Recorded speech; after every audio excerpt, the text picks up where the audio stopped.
왕이신 하나님, 우리가 잘 아는 찬양인데요. 오늘 우리 앙상블을 통해서 이 찬양을 들으니까 더욱더 은혜가 많이 되는 것 같습니다. 오늘 대원들이 많아서 일일이 다 이름을 거론하지 않아도 대단히 감사드리고, 또 하나님께서 이 찬양을 통해서 크게 영광을 받으셨으리라 그렇게 생각합니다. 그리고 오늘도 이 온라인을 통해서 예배하시는 교우들, 또 현장에 나와서 함께 예배를 드리는 분들, 하나님의 은혜가 여러분 위에 충만하게 임하기를 주의 이름으로 축원합니다. 저는 지금 부활절이 지나고 이런 시리즈 설교를 하면서 오늘은 성령의 사역에 대해서 말씀을 드리겠습니다. 오늘하고 다음 주일 2주에 걸쳐서 성령의 사역, 성령께서 우리의 삶 가운데서 어떤 일을 하시느냐 하는 것을 여러분과 함께 나누고자 합니다. 어려운 신학 서적에 나와 있는 그런 얘기가 아니고 제가 알고 있는 대로, 제가 이해한 대로 쉬운 말로 여러분과 함께 말씀을 나누도록 하겠습니다. 이 성경에 보면은 성령과 같은 뜻으로 사용되는 많은 말들이 있습니다. 우리가 그 말들을 알아야 돼요. 그래서 화면에 지금 나가는 것처럼 성령과 같은 말로 사용되는 말들 여러 가지가 있습니다. 영, the spirit 이런 말이 있고요. 또 하나님의 영, the spirit of God. 어떤 때는 그리스도의 영이라고 말하기도 합니다. The Spirit of Christ. 또 어떤 때는 그리스도의 마음이라고 할 때가 있어요. The Mind of Christ. 다 성령을 가리키는 말이에요. 어떤 때는 예수의 영이라고 The Spirit of Jesus 이렇게도 씁니다. 또 어떤 때는 성결의 영이라고 하고 약속의 영이라고도 하고 진리의 영이라고도 합니다. 다 성령을 가리키는 말들이에요. 제일 먼저 여러분과 함께 나누고 싶은 서론적인 얘기가 성령은 인격을 가지고 계신다. 이 말을 우리가 이해를 해야 합니다. 성령은 인격을 가지고 계신다. 이 말씀을 잘 이해하지 못하면 성령에 대한 많은 오해를 하게 돼요. 성령은 인격을 가지고 있습니다. 그런데 이 말이 무슨 말인지 잘 이해를 하지 못하는 분들이 많이 있어요. 우리는 날 때부터 누구나 인격을 가지고 태어납니다. 하나님께서 그 사람의 생명을 지을 때부터 인격을 지으셨어요. 그래서 우리가 어느 자리에 가든지 어떤 사람들이 우리의 인격을 존중해주면 우리는 굉장히 기분이 좋습니다. 반대로 우리 인격이 무시를 당하면 기분이 불쾌하죠. 이 성령도 인격을 가지고 있기 때문에 기뻐하시고 어떤 때는 불쾌하게 생각하시고, 그래서 성경에 보면은 성령이 인격을 가지고 있구나, 그것을 증명하는 많은 말씀들이 있어요. 예를 들면 에베소서 4장 30절에 보면은 이런 말씀이 있죠. 하나님의 성령을 슬프게 하지 마십시오. 성령은 인격을 가지고 있기 때문에 어떤 일을 보면서 슬퍼한단 말이에요. 그 영어 성경에 이렇게 나와 있죠. And do not bring sorrow to God's Holy Spirit. Do not bring sorrow to God's Holy Spirit by the way you live. 당신이 살고 있는 그 삶의 방식 때문에 당신이 그렇게 살아서는 안 되는데 잘못 살기 때문에 성령께서 슬퍼하신단 말이에요. 또 이런 말씀도 있죠. 성령께서 우리를 위해서 중보 기도를 간절하게 하고 계신다. 그런 말씀도 성경에 있습니다. 성령이 인격을 가지고 있으니까 우리를 위해서 기도해 주시는 거예요. 또한 성경에 보면은 성령께서 기뻐하신다고 하는 말도 있어요. 인격을 가지고 계시니까 기뻐하시는 거예요. 누가복음 10장 21절에 보면 이런 말씀이 있죠. 그때 예수님께서는 성령으로 기쁨이 충만하여 말씀하셨습니다. 우리말로 보면은 그 성령이 기뻐하신다고 하는 게 분명히 잘 드러나지 않지만 한번 보세요. At the same time, Jesus was filled with the joy of the Holy Spirit. 예수님께서 그때 성령의 기쁨으로 the joy of the Holy Spirit, 성령의 기쁨으로 충만하셨다는 뜻이에요. 성령은 이렇게 기뻐하기도 하십니다. 인격을 가지고 계시기 때문이죠. 중요한 것은 성령을 단순히 영이라고 스피릿이라고 그렇게 이해하는 것이 아니라 인격을 가지신 분으로 이해를 하는 것이 중요합니다. 그래서 성령의 인격을 이해하고 나면은 우리가 예수님을 부를 때 예수 그렇게 부르기가 좀 뭐하잖아요. 그래서 우리는 꼭 님자를 붙입니다. 선생 이렇게 말하지 않고 선생님 하는 것처럼 예수 하지 않고 예수님. 우리가 성령께서 인격을 가지고 계신다. 이 말을 잘 깨닫고 나면은 성령 이렇게 말하지 않고 성령님, 성령님 이렇게 말하게 됩니다. 그리고 성령의 인격을 잘 이해하면 나중에 말씀드리겠습니다마는 성령 충만하다. 성령이 충만하다. 이 성령의 인격을 잘 이해를 해야 성령 충만이라고 하는 그 말씀도 이해를 할 수가 있어요. 많은 사람들이 성령에 대해서 편견을 가지고 있습니다. 그리고 성령에 대해서 부정적인 생각을 하는 분들이 많아요.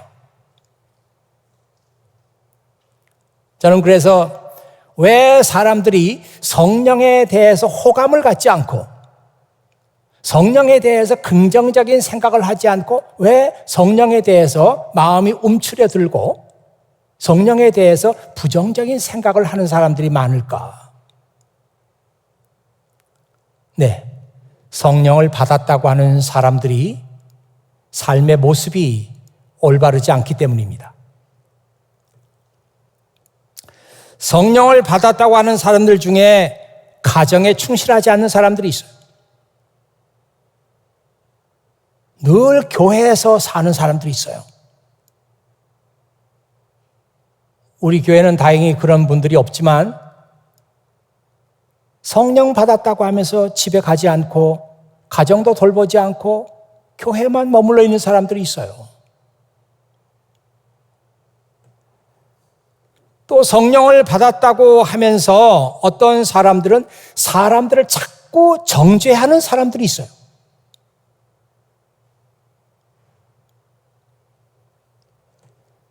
또 성령을 받았다고 하면서 항상 뭔가 좀 이렇게 흥분 상태에 있는 사람들이 있어요.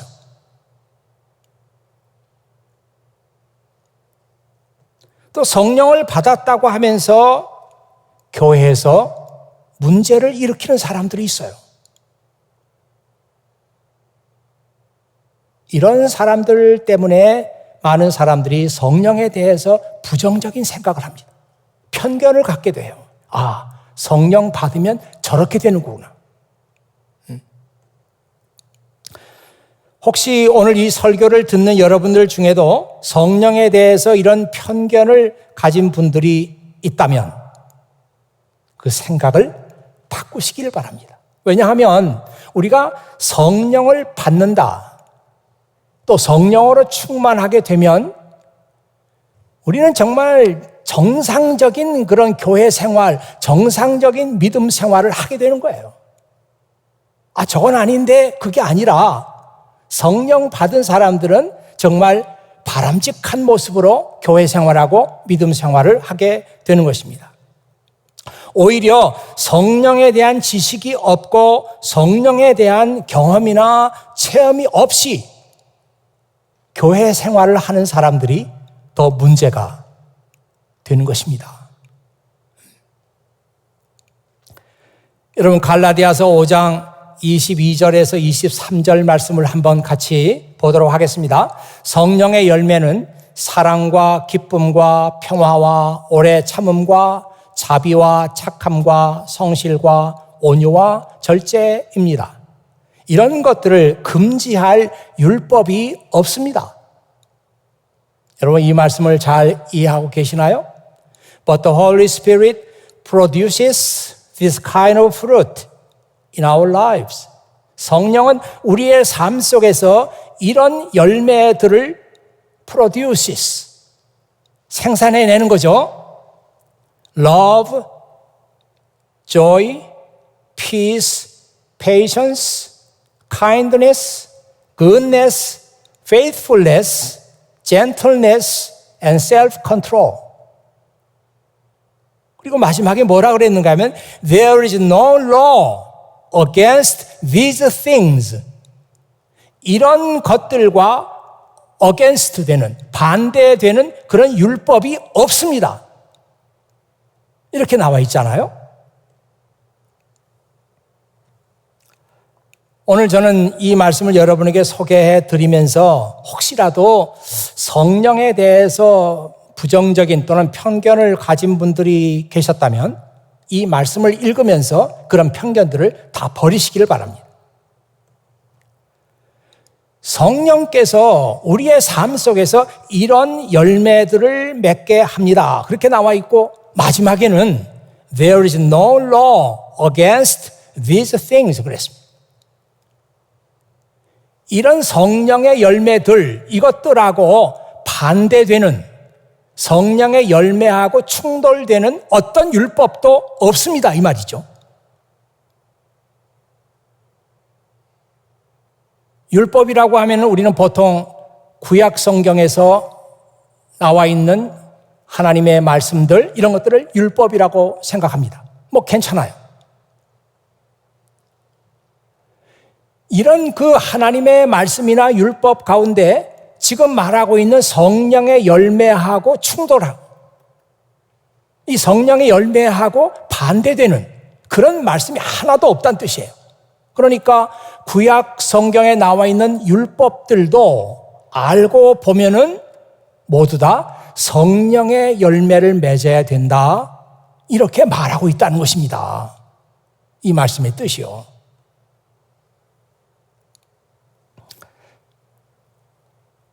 아까 제가 성령에 대한 말씀을 드리면서 예수님의 마음이라고도 할 수 있다. 그런 얘기를 드린 바가 있습니다.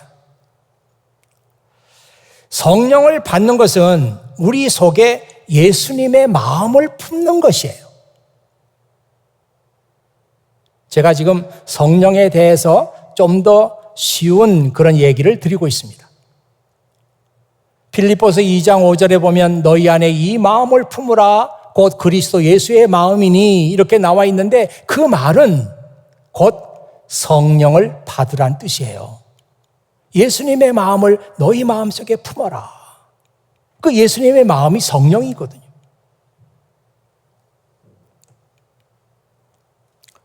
내 속에 나의 마음이 아니라 예수님의 마음으로 채우라는 거예요. 내 마음을.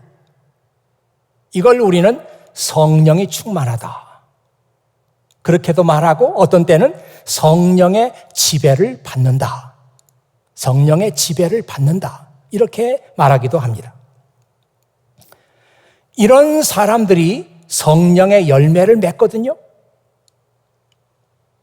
그래서 이 말씀을 잘 보신 분들은 알겠지만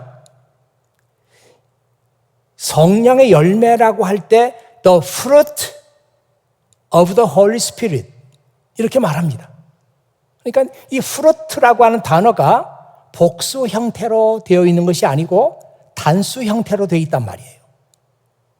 9가지나 되니까 우리가 복수 형태를 써야 될 것 같은데 단수 형태로 되어 있어요. 히라보 원문에도 보면은 카르포스라고 해가지고 단수 형태로 되어 있습니다. 다시 말하면 우리 마음속에 내 마음이 아니라 예수님의 마음을 품고 사는 사람들은 열매를 맺는다는 거예요. 그 열매가 성령이 맺으시는 열매입니다.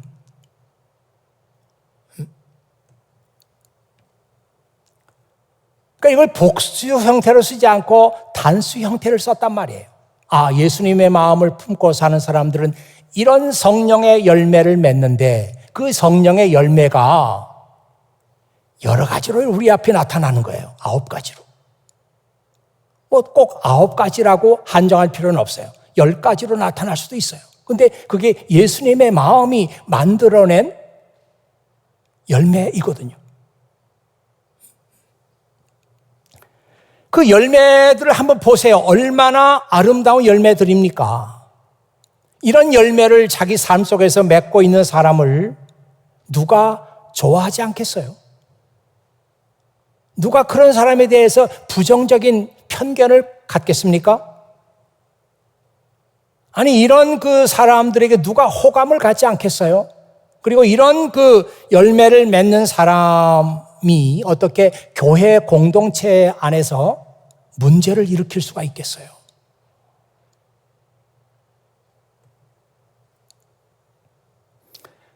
우리가 성령에 대한 편견을 먼저 버려야 되는데 이런 편견을 계속 가지고 있는 이상 성령께서 내 안에 내주하지 않습니다. 내 안에 계시지 않아요. 왜냐하면 내가 성령을 싫어해요. 내가 성령에 대해서 편견을 가지고 있어요. 호감이 없어요. 그런데 어떻게 성령께서 내 안에 계실 수가 있습니까? 편견을 버려야 돼요.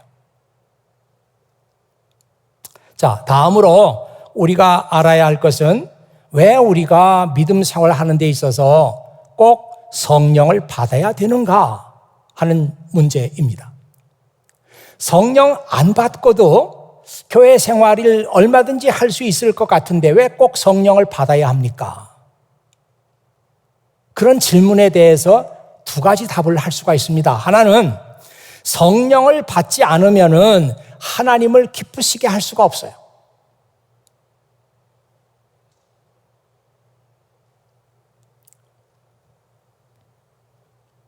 생각나는 말씀이 있는데요. 사도행전 13장 22절에 나오는 말씀이에요. 내가 이새의 아들 다윗을 찾아냈으니 그는 내 마음에 드는 사람이다. 그가 내 뜻을 다 행할 것이다. 라고 말씀하셨습니다. 이 말씀은 다윗이라는 사람에 대한 말씀이죠.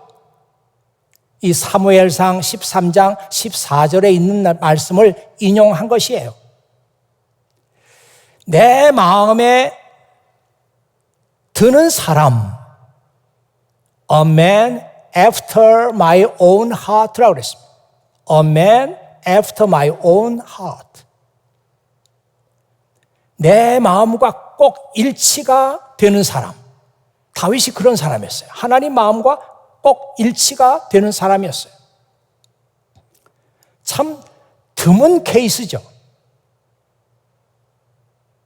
어떻게 사람의 마음이 하나님 마음과 딱 일치가 될 수 있겠어요? 참 드문 케이스입니다. 맞습니까? 정말 이 말씀이 이해가 안 되는 분은요, 한번 자기 자신의 마음을 살펴보세요. 내가 원하는 것, 내가 소원하는 것, 내 마음이 항상 그쪽으로 가는 것, 이게 뭔가 한번 보세요. 그게 정말 하나님께서 기뻐하시는 것인가? 아닌가 한번 보라고요.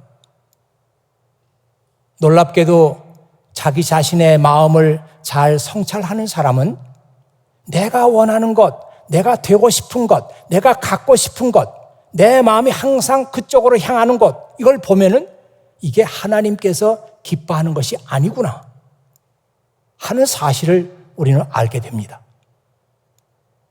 그런데 이 다윗의 경우에는 정말 그 마음이 하나님의 마음과 일치된다고 했거든요. 그게 제가 드문 케이스라고 그랬어요. 그래서 어떤 사람들은 그런 말을 하죠. 다윗의 얼굴에서 예수님의 얼굴이 보인다. 다윗이라는 사람을 보면은 예수님을 보게 된다 이 말이에요. 여러분 이 말씀을 한번 보세요. 로마서 8장 5절에서 8절입니다. 오늘 본문 말씀이에요. 죄의 본성을 따라 사는 사람들은 죄의 본성이 바라는 일을 생각하지만 성령을 따라 사는 사람들은 성령이 바라시는 일을 생각합니다. 죄의 본성의 지배를 받는 사람의 생각은 죽음이지만 성령의 지배를 받는 사람의 생각은 생명과 평강입니다. 죄의 본성이 생각하는 것은 하나님을 거스르는 것입니다. 그것은 하나님의 법에 복종하지 않을 뿐 아니라 할 수도 없습니다. 죄의 본성의 지배를 받는 사람은 하나님을 기쁘시게 할 수 없습니다. 그 마지막 말씀만 제가 한번 그 New Living Translation에서 보면은 That's why those who are still under the control of their sinful nature can never please God. 자기의 sinful nature, 이것이 보통 인간들이 가지고 있는 그런 네이처잖아요. sinful nature, 죄된 인간의 본성입니다. 이걸 가지고 있는 사람은 절대로 하나님을 기쁘시게 할 수 없습니다. 자기 마음으로는 내가 하나님을 기쁘게 해야지 이렇게 생각해도 아직 그 속에 sinful nature를 가지고 있는 사람은 절대 그게 안 된다는 거예요. 그래서 하나님을 기쁘시게 할 수 없어요. 반대로 성령의 지배를 받는 사람은 하나님을 기쁘시게 할 수 있습니다. 오늘 이 말씀의 뜻이 그렇잖아요. 이거는 뭐 제 머릿속에서 나온 얘기가 아니고 로마서 8장 5절에서 8절에 나와 있는 말씀이에요. 그냥 보통 사람들이 가지고 있는 sinful nature, 죄된 인간성, 본성, 이걸 가지고는 하나님을 기쁘시게 할 수 없다. 반드시 성령의 지배를 받는 사람이라야 하나님을 기쁘시게 할 수 있다. 여러분, 어떤 생각을 가지고 여러분들은 믿음 생활을 하고 계십니까? 믿음 생활의 목적이 무엇입니까? 참 놀랍게도요, 우리가 아무 생각 없이 교회 생활하고 믿음 생활하고 있는 것 같은데 목적이 뭐죠? 교회 나가는 목적이 뭐예요? 딱 물어보면은 제가 믿음 생활하는 목적은 이것입니다. 잘 안 나와요. 주일마다 우리가 교회 가면서 믿음 생활의 목적이 뭐죠? 이렇게 물어보면 잘 몰라요.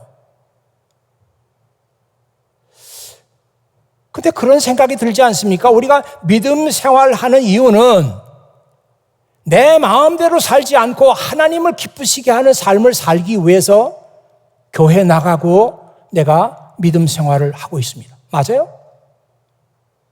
내 마음대로 살려면 교회 뭐하러 나옵니까? 내 마음대로 살려면 왜 성경을 읽어야 돼요, 우리가? 그러니까 내 마음대로 살지 않고 하나님을 어떻게 하면 기쁘시게 할 수 있을까? 이런 생각을 가지고 우리는 믿음 생활을 하고 있는 것입니다. 이게 신앙생활의 목적이에요. 아마 여러분도 아시겠지만 이런 말씀이 있어요. 인생은 속도가 아니라 방향이다. 인생은 속도가 아니라 방향이다. Life is not speed, but direction. 참 괜찮은 말이에요. 누가 이 말을 했는지 모르겠으나 이런 제목의 책도 많이 나와 있는 것을 알고 있습니다. 우리의 인생이라는 게 스피드. 다른 사람보다 빨리 성공해야지. 다른 사람보다 빨리 이것을 성취해야지. 빨리빨리 뭘 해야지. 이게 문제가 아니다는 거예요. 그것보다 더 중요한 것은 내가 인생을 살아가는 방향, 디렉션, 이게 중요하다는 거 아니에요. 아니, 방향이 잘못되어 버렸는데 빨리빨리 뭐를 이룬들 내 방향이 지금 잘못되어 있는데 무슨 소용이 있습니까? 맞아요? 이 춘추 전국시대에 살던 사상가 가운데 노자라는 사람이 있습니다. 춘추 전국시대니까 BC 한 600년경 그때 사상가예요. 노자가 있는데 그 노자가 이런 말을 했습니다. 지금 방향을 바꾸지 않는다면 당신은 지금 향하고 있는 곳에 도착하게 될 것이다. If you do not change direction, 지금 내가 방향을 바꾸지 않는다면 내가 지금 가고 있는 대로 계속 가는 거예요. 그리고 그 결말에 도달하게 되는 거죠. 내가 지금 가고 있는 인생의 방향 지금 바꾸지 않으면 내 인생은 지금 가고 있는 대로 계속하게 된단 말이에요.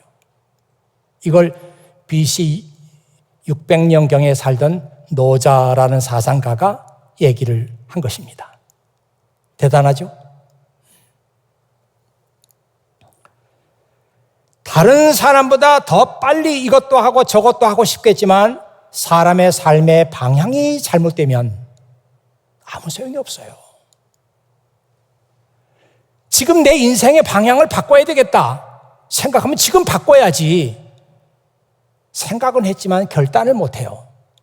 그렇다면 내 인생은 지금 가고 있는 대로 그냥 계속 가게 되는 것입니다. 에?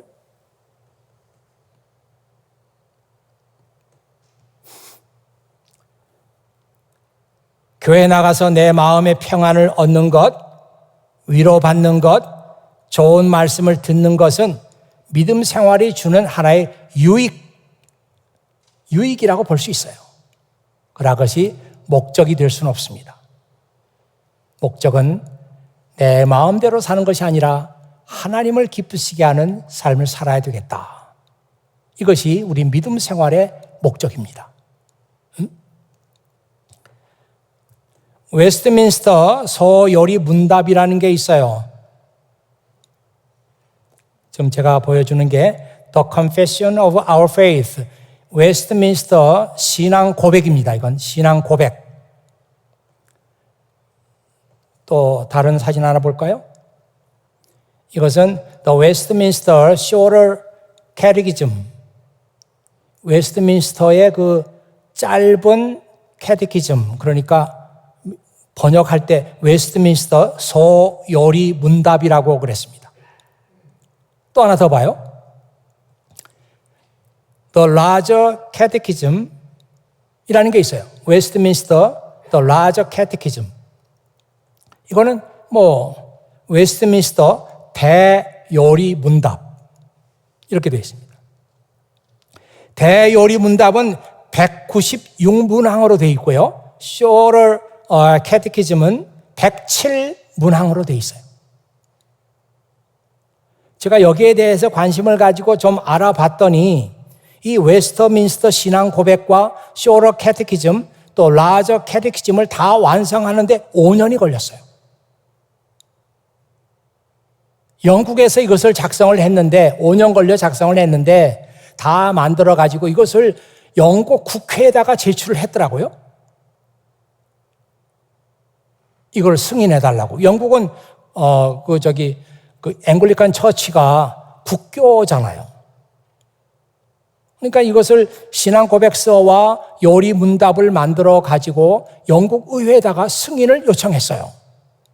이게 지금 화면에 나가는 것은 처음으로 만들어 가지고 의회에다가 제출한 그 문서의 첫 장입니다. 그런데 의회에서 이것을 리젝트했어요. 내용은 괜찮지만 그 한마디 한마디에다가 전부 다 풋노트를 달아라. 이 풋노트라고 하는 것은 성경의 레퍼런스를 다 다루란 말이에요. 이 말씀은 성경 몇 절에 있고 몇 절에 있고 이걸 안 달았으니까 리젝트를 했어요. 그래서 다음에 이걸 다 레퍼런스를 달아가지고 제출을 하고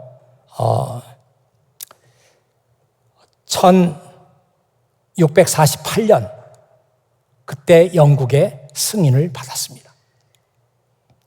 제가 이렇게 좀 장황하게 이 얘기를 하는 이유는 이 웨스트민스터 신앙 고백과 요리 문답, 신앙 고백이 딱 나와 있는데 그 신앙 고백의 의미를 질문식으로 이제 만든 것이 캐테키즘이에요. 이게 5년을 걸쳐서 학자들이 검토를 했고 작성을 했고 국회의 승인을 받을 만한 문서란 말이에요, 이것이. 그래서 내용도 아주 충실하지만 그 문항 하나하나, 문제 하나하나, 문제에다 답이 있어요. 그 문제와 답이 정말 아주 클리어하게 잘 작성이 됐어요. 혹시 여러분들이 이거를 인터넷에서 구해가지고 1문항부터 107문항까지 쇼러 캐테키즘 이걸 읽어보면은 신앙의 가장 중요한 것들을 질문과 대답 형식으로 알 수 있습니다. 그런데 이 쇼러 캐테키즘도 그렇고 또 라저 캐테키즘도 그렇고 제1번 문제, 1번 문제가 뭔가 하면은 사람의 제일 되는 목적이 무엇인가? 이게 1번 문제예요. What is the chief end of man? 인간의 가장 중요한 목적은 무엇인가? 그 대답이 뭔가 하면 사람의 제일 되는 목적은 하나님을 영화롭게 하는 것과 영원토록 그를 즐거워하는 것이다. Man's chief end is to glorify God and to enjoy Him forever. 하나님께 영광을 돌리고 하나님을 영원히 즐거워하는 것, 이것이 인생의 가장 중요한 목적이다. 근데 아까 이 로마서 8장 5절에서 8절에 거기 나온 걸 보면은 그렇게 우리가 하나님을 영화스럽게 하고 하나님께 영광을 돌리고 하나님께서 원하시는 대로 살고 싶지만 죄의 본성을 가지고 있는 사람은 절대로 하나님을 기쁘시게 할 수 없다. 이렇게 되어 있잖아요. 그래서 우리가 성령을 받아야 하는 것입니다. 하나님을 기쁘시게 하기 위해서, 그런 삶을 살기 위해서. 그러니까 여러분들이 제가 자꾸 이렇게 강조하는 것은 그 교회에서 설교 들을 때도 그렇고 성령에 대해서 얘기를 들을 때 아유 뭐 골치 아파. 그거 안 해도 다 교회 생활 잘 하고 있는데 이런 생각하는 분들이 의외로 많기 때문에 여러분들의 생각을 지금 바꿔야 된다 이 말이에요. 그렇지 않고 여러분 계속 지금 있는 식으로 믿음 생활을 해가면 결국 그 끝에 도달하게 되겠죠? 노자가 말한 것처럼 지금 생각을 바꿔야 돼요. 아, 내가 성령에 대해서 관심도 없고 성령이 누구신지 내가 지식도 없는데 성령에 대해서 알아야 되겠구나. 그래야 정말 하나님을 기쁘시게 하는 삶을 살 수가 있겠구나. 이런 생각을 해야 된단 말이에요.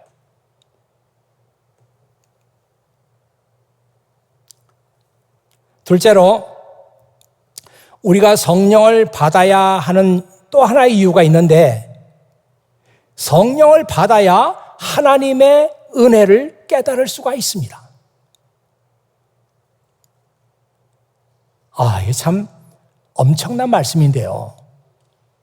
우리가 성령을 받지 않으면, 다시 말하면 성령께서 내 마음을 지배하지 않으면, 다시 말하면 우리가 예수님의 마음으로 내 삶이 충만하지 않으면 하나님이 아무리 은혜를 베풀어도 그 은혜를 깨닫질 못해요. 이게 하나님의 은혜구나 몰라요.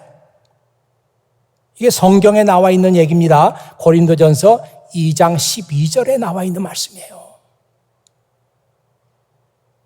그러니 우리가 성령을 받지 않고 성령께서 내 삶을 지배하지 않고 예수님 마음이 내 마음에 충만하지 않으면 어떻게 하나님의 은혜를 받을 수 있습니까? 못 받아요. 난 그때 부흥회 때 은혜 받은 것 같은데 진정한 은혜가 아닙니다. 그냥 감정일 뿐이에요. 그런 은혜는 내 삶에 영향을 끼치지 않습니다. 내 삶을 바꾸지 못해요. 그런 은혜는. 오늘 목사님께서 참 좋은 말씀 하셨어. 그것이 내 삶을 바꾸지 않습니다. 정말 하나님께서 주신 은혜는 내 안에 성령께서 계실 때만 이것이 하나님의 은혜로 받아들여지고 이것이 내 삶을 근본적으로 바꾼단 말이에요.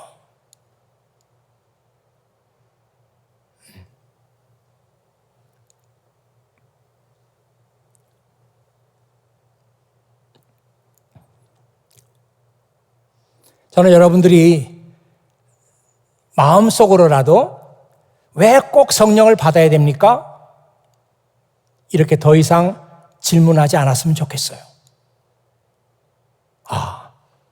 분명히 우리가 성령을 받아야만, 성령을 체험해야만, 성령께서 내 삶을 지배해야만 내가 올바로 믿음 생활을 할 수 있겠구나. 그렇게 여러분들이 여러분의 마음을 바꿔주시기를 바랍니다. 어떤 사람은 계속해서 이렇게 질문할 수 있어요. 괜찮아요. 저는 이대로 좋습니다. 네, 이대로 좋을 수 있어요. 그렇지만 여러분들이 성령의 은혜를 알고 나면 그리스도의 영, 하나님의 영이 여러분의 마음을 지배하면 지금 여러분이 알고 있는 믿음 생활이 아니라 더 좋은 풍성한 이게 진짜 하나님의 은혜가 이런 건데 난 몰랐어. 그런 말을 우리가 하게 된단 말이에요. 다음 시간에는 제가 성령께서 구체적으로 우리의 삶 속에서 어떤 일을 하시는가 여기에 대해서 말씀을 나누도록 하겠습니다. 기도하겠습니다. 아버지 하나님 감사합니다. 오늘도 아버지 하나님께서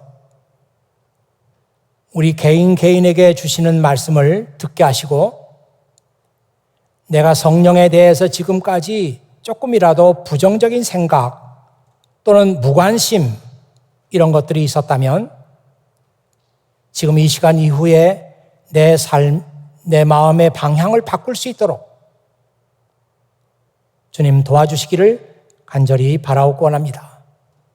우리가 지금뿐만이 아니고 평생 교회 생활을 하고 평생 우리가 교회를 떠나지 않을 것인데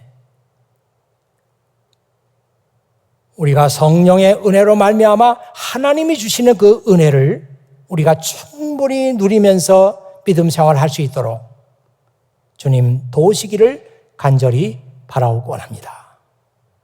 성령 받지 않는 사람은 절대로 하나님을 기쁘시게 할 수 없다고 했습니다. 세상의 영을 가진 사람은 절대로 하나님을 기쁘시게 할 수 없다 이렇게 나와 있는데 이 말씀이 오늘 하나님께서 우리에게 주시는 그런 말씀이 되게 해 주시옵소서. 정말 우리 교회 안에 하나님을 기쁘시게 하는 사람으로 넘쳐나도록 아버지 하나님께서 이 교회에 은혜를 베풀어 주시옵소서. 이 모든 말씀을 우리 구주 예수 그리스도의 이름으로 기도하옵나이다. 아멘.